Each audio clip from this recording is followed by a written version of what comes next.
Hello, I'm Steven Spielberg. Schindler's List is far more than a movie to me because it represents a profound journey into the heart of a unique man, and as it turned out, into my own heart as well. Making Schindler's List not only deepened my faith, it changed the course of my life because in telling the story of Oskar Schindler, I came to understand how one person, not an army, but one person, can make a difference. You're about to meet some remarkable people, men and women, who are doing just that. They are Holocaust survivors who have shared their stories with us as survivors of the Shoah Visual History Foundation. After meeting quite a few survivors during the making of Schindler's List, I became convinced that archiving their testimonies was the single most important thing we could do to work against the kind of hatred and ignorance that spawned the Holocaust. So in a moment, you'll hear some of their stories, and I believe you'll find the experience as powerful, perhaps more so, than any film. These accounts show us how ordinary men and women can transcend circumstance and become extraordinary. How victims can, with courage and fortitude, become victors.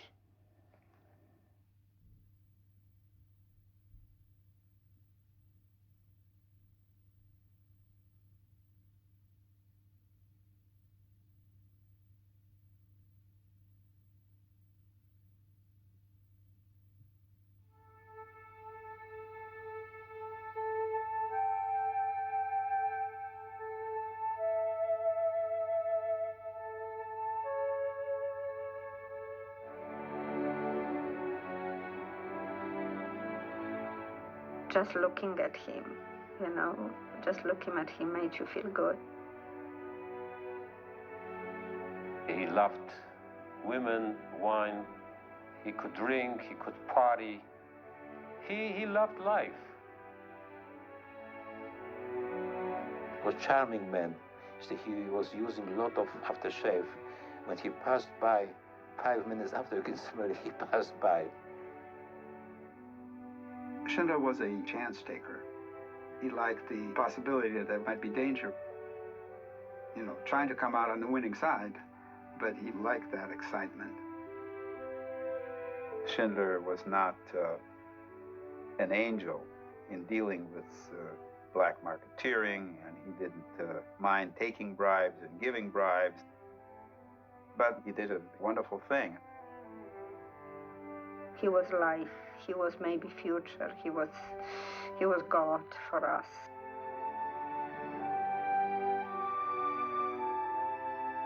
We survived because of him. Whatever they said, whatever, we survived because of him.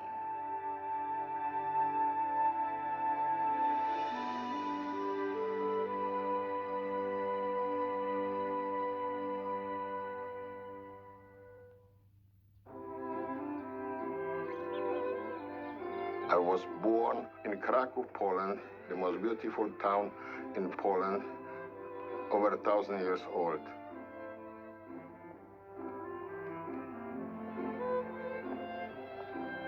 Between our homes and the river, there was a meadow. In the summertime, we mostly ran around barefoot, really free souls.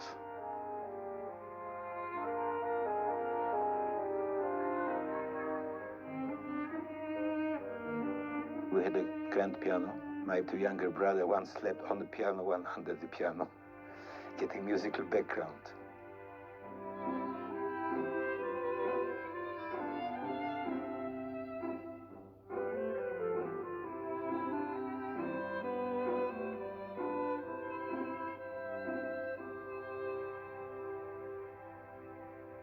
My parents were very good Jews. For the holidays, they always went to the synagogue, but otherwise we were very, very assimilated. We consider Jewishness as a religion, but we consider ourselves as very patriotic Poles. I personally want to go to the army. I want to prove that we are not any different, the Jews, than any other Polish Catholic boys. And they sent me to Bydgoszcz, the most strictest, the most difficult officer school. In this particular school, there were certain requirements for Jews. You are the best or you are out. I always remember the feeling he would get from the Polish people. This feeling like you don't belong. You could hear my parents talking, or I could overhear their conversation about safety. I didn't feel that they were safe. I didn't think they felt secure in Poland. They could throw stones at you, and you were not allowed to hit them back, because a Jew has to be a nice person. You cannot hit back. We were brought up not like today to stand for your rights.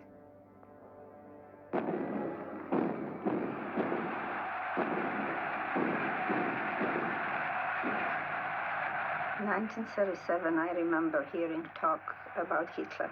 Unser Führer, Adolf Hitler, sich!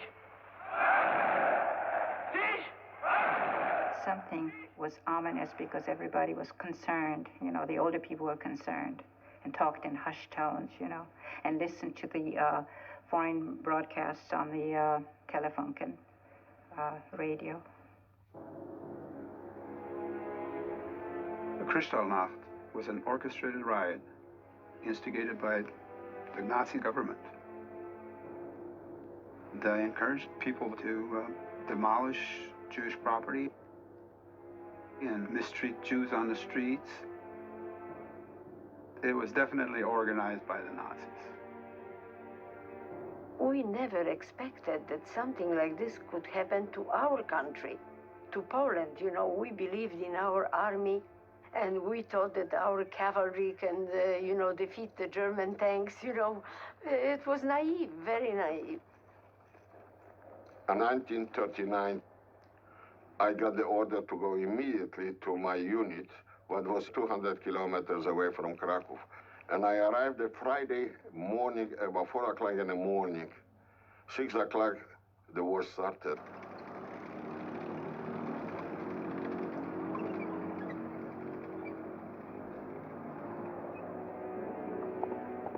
My company was almost wiped out. I took in 240 soldiers, I took out 45, that's all. The rest all got killed or wounded.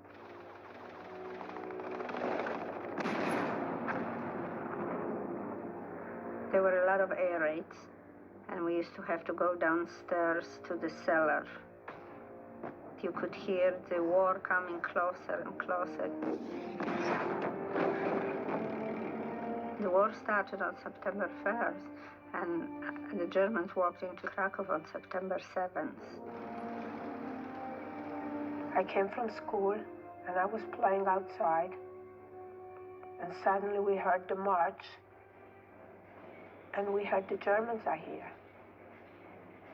There was a heightened feeling of something is going to happen, feeling that things weren't going to be so good for the Jews.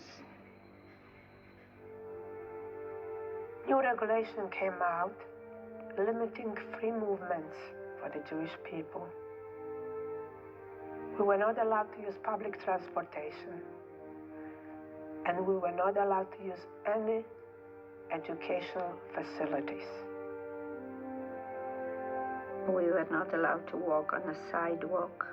When you saw a German soldier walk, you had to step off the sidewalk.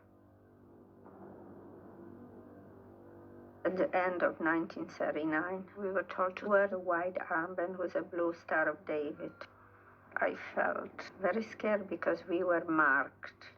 The grown-ups were wearing them, and it was taken as, well, the war isn't going to go very much longer, and so if we Jews have to wear armbands, so that's okay. I saw the Germans rounding up the Hasidic Jews on the old part of town. Whoever was with beard, so they were going, cutting off the beards, cutting off the payers, and hitting and spitting and knifing. And then they would take them away. The families, lots of families just were destroyed. My father had always been a very proud man. He was proud to be able to support his family.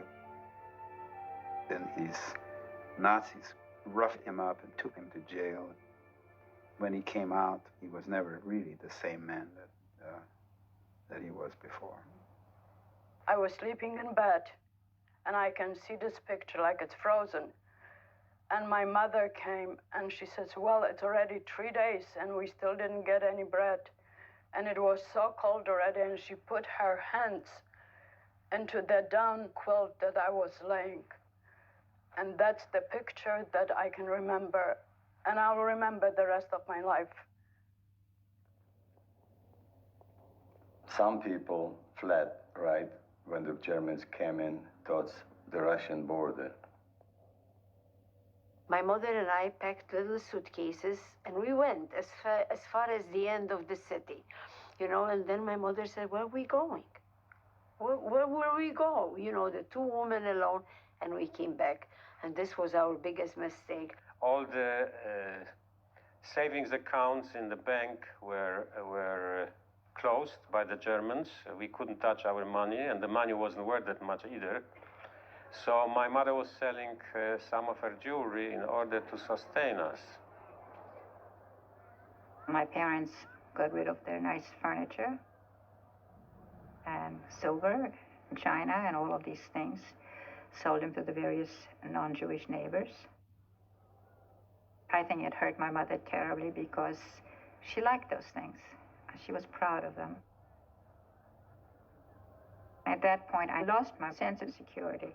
It was totally replaced by the beginnings of fear. There was a van that was owned by a German cheese company, and we called the van Käsewagen. When the van showed up in the Jewish section of Krakow, few German soldiers ran out of it and were catching people on the street who were close to the van and putting them in the van, taking them for hard labor. Some came back, some didn't.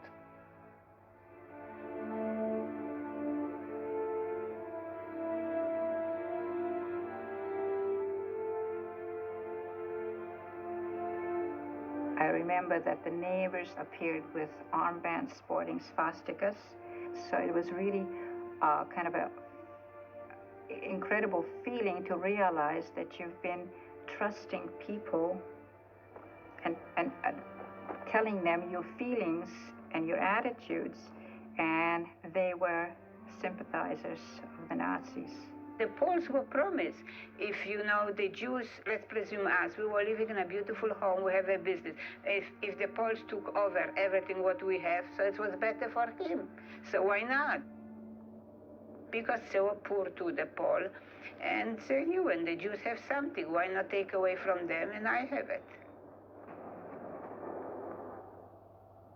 My father's business was affected immediately when the Germans came in, and he gave us a paper showing the order that the factory is being taken over by the Germans.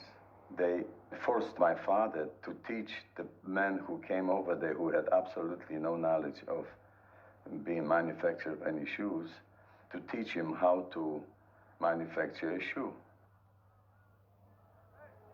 There was a knock on the door, and there were 3 Germans, one in a green uniform, the Schutzpolizei or whatever, and 2 in black uniforms of the so-called Volksdeutschen. They came storming in our homes. Always 2, 3, armed. They would take anything they wanted, all the precious things in our homes. It was a frightful experience, the way they behave, the way they turn everything around in the house, the way they were taking out drawers and throwing everything on the floor. They came in and they said, you are arrested for political reasons. And then they took us to a gathering spot, which was an old Polish fortress in Krakow. And here we coming from those very nice apartments with plenty of food and clothes. And here we come straw on the floor, cold, and we were received by the Jewish Community Center. My friend was in charge in the welfare department there. So he got the order to go and pick up some family and assign some apartments for them. And he said, don't worry, I have 2 empty apartments, you will be with me. They came up with a droshka. You know what is droshka? Horse and carriage. And I was waiting. I didn't know that he's bringing any company. And he said he has to stop and let his brother know that they have guests. And he stopped. And who does he come back to the doroshka? With my husband, future husband. I met this way my wife Friday night.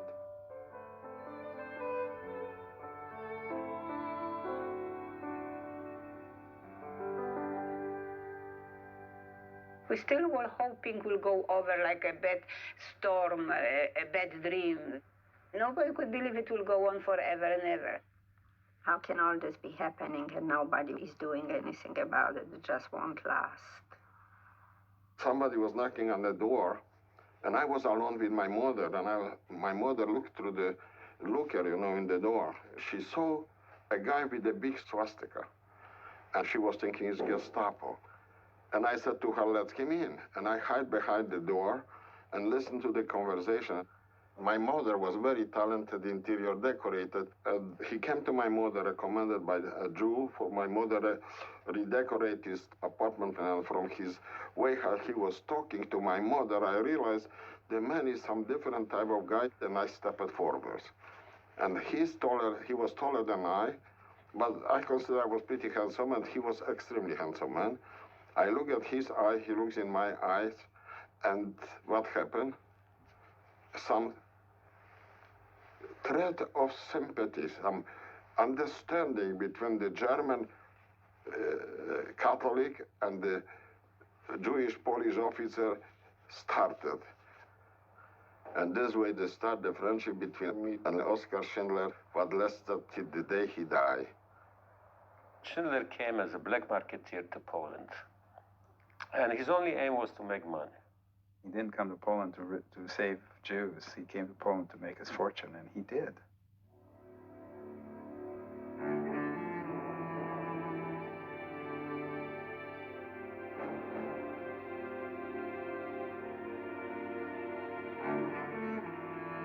One day, they said all the Jewish people has to move to the ghetto.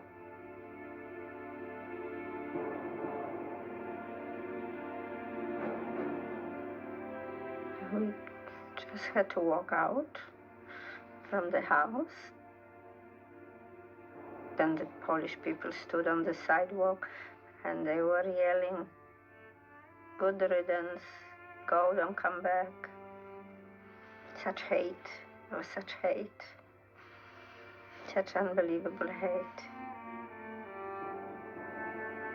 We were numb. I remember I couldn't even cry. I couldn't cry. I didn't know if I was alive or I was dead.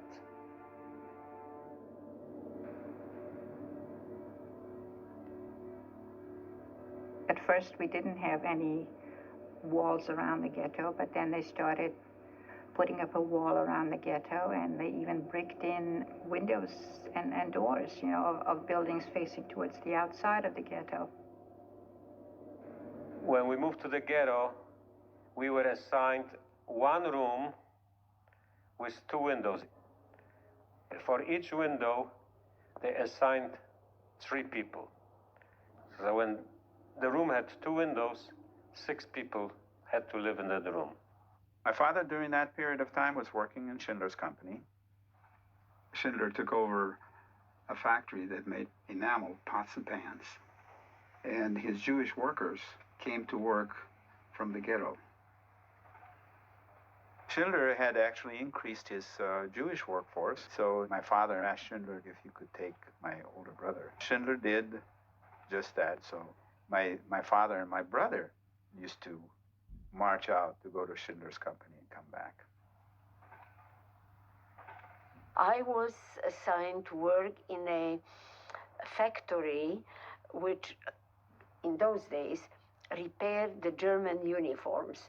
And one day they said to us, "You're not going back to the ghetto today. We need you." They didn't say why. And they told us to stay. They gave us something to eat. They told us to sleep on the tables, on the benches. The next day we worked all day. And in the evening, as usual, they took us back to the ghetto. And the ghetto was half empty.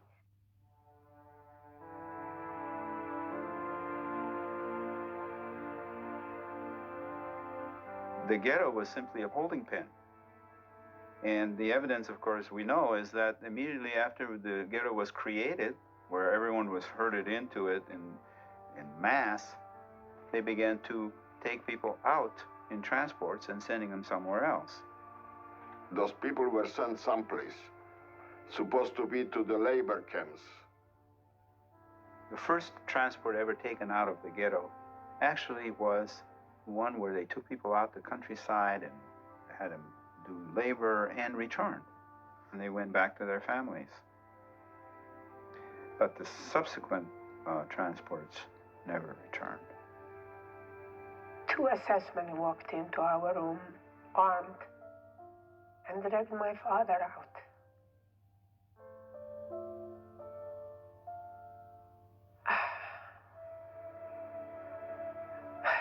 He turned around to us, tried to put us at ease, and he says, "Don't worry, children.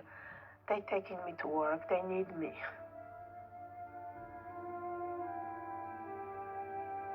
I was just looking, staring at him, and he just, with his sweet smile, turned and he said, don't you worry. I'll be okay. They need me." Those were his words, his last words.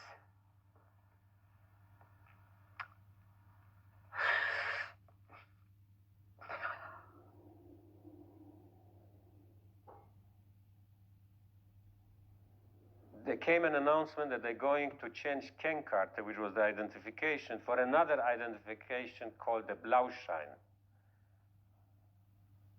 My sister, my father, and myself got the Blauschein. My mother didn't.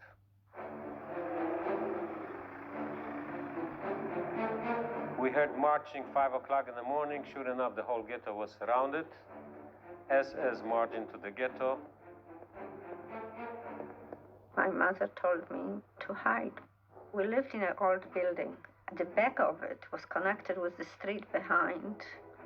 There was big bushes and big trees. And my grandfather and my grandmother and myself, we lay down under the bushes. My mother and her sister covered us with leaves. And they left. In between our two buildings where we lived, there was a small building.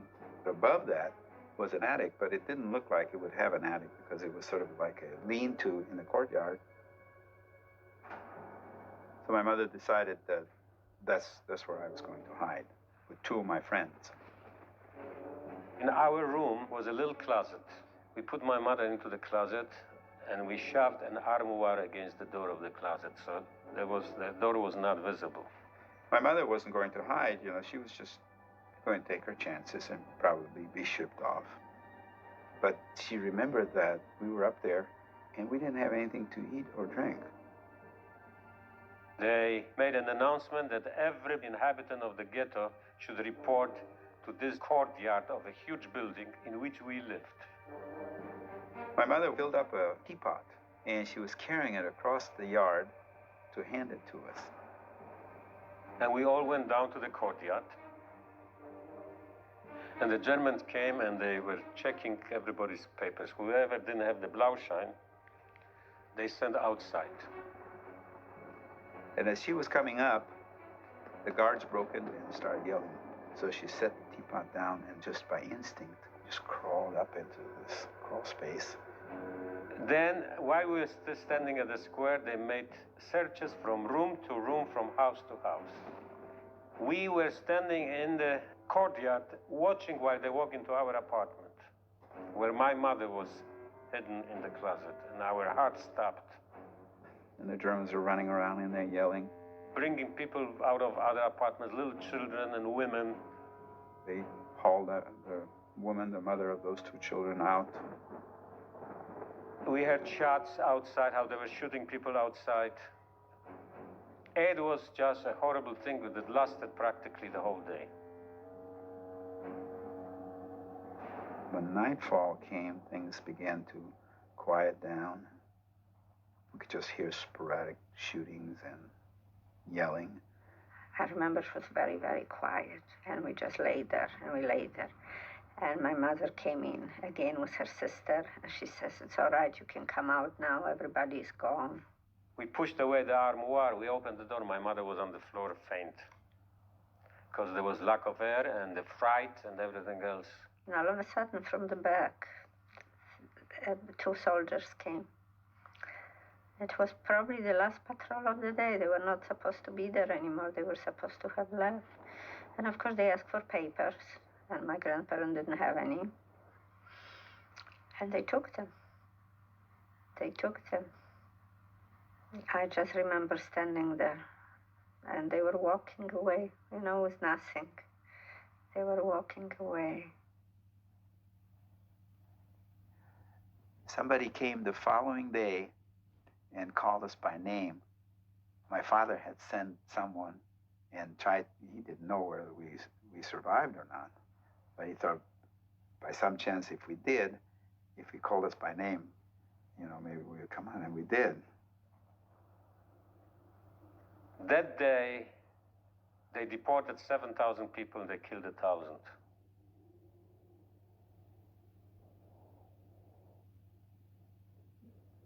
There were starting to be rumors very soon, about early 1942.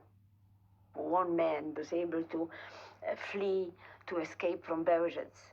He said that people are being exterminated there in the gas chambers. He started to talk to us about what he saw with his own eyes. Nobody believed him, particularly people who were in charge in the Jewish Council. They were thinking that he got crazy. We didn't believe it because, you see, if, God forbid, it would happen now, we had a precedent in history. We would be maybe watchful, maybe we will be more frightened. But in those days, there was no precedent in history. Who could visualize that a man is capable to do something like this to another man? The Germans began to build a camp just outside of Krakow, Ploshów. And some people were slowly being moved into Ploshów. And those people who were building the camp, for example, already lived there. We didn't know whether this will be a labor camp or whatever, but we were resigned. Whatever will happen, will happen. The Germans came very early in the morning, about 4:30 in the morning, and they were running through the ghetto. The truck was driving through the ghetto with loudspeakers, that everybody had to pack up and leave the ghetto by 6 o'clock at night. But they would only allow those people to leave who had jobs. And everyone who remained was taken directly to the death camps.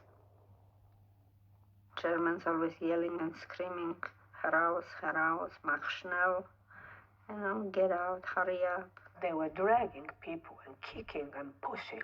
We started to hear shooting in the ghetto. People who couldn't walk fast enough. They kicked them, they shot them on the spot.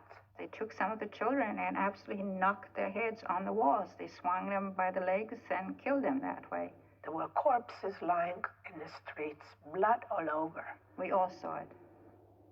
I ran to the corner to meet my group.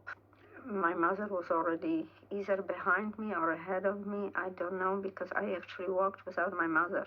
I was afraid. My husband had plans to escape through the sewers. So my husband left, and the German megaphones were announcing constantly, get out of the apartments, because if you get caught, you will be shot and we will be looking. When I found out that they were killing people in the sewers, I went for Mila. I came over, there's no Mila there anymore. I got scared, and I walked out. I took a little bundle with me, and I think I joined one of the very last groups from the ghetto going toward the camp. Then I decided to hide, but the dogs what were going with the Nazis through the street will smell me out, so they start to move the bundles what people left when they were sent to the Plaszow already. And when the SS officer came up close to me, I saluted, report to him military way that I got the order from another officer to clean the road, and they start to laughing because it was a stupid order. But he was an officer. He hit me with the right patch and said, "Verschwind." This means get lost. I salute again, click my heels, turn it, and slowly I was going away till the next corner, and then I ran. Those that remained in the ghetto were all murdered. Those friends that I had, I never saw them again. And so the ghetto was closed, and as I said, everyone found was liquidated and murdered.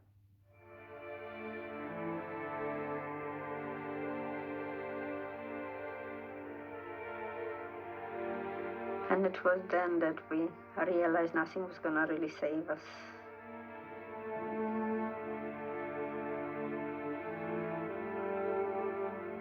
When I first got to Plaszow, it looked like something that I've never seen before. It was gray, it had no color, and it was surrounded by barbed wire. It was depressing, very depressing. The barracks were huge and very crowded. The bunk beds, they were really not like bunk beds, they were like shelves. Now, when you couldn't sit on it, you had to lay down. And in the warm summer months, it was so terribly hot. It was like a shower of bed bugs. They used to go in our noses and in our ears.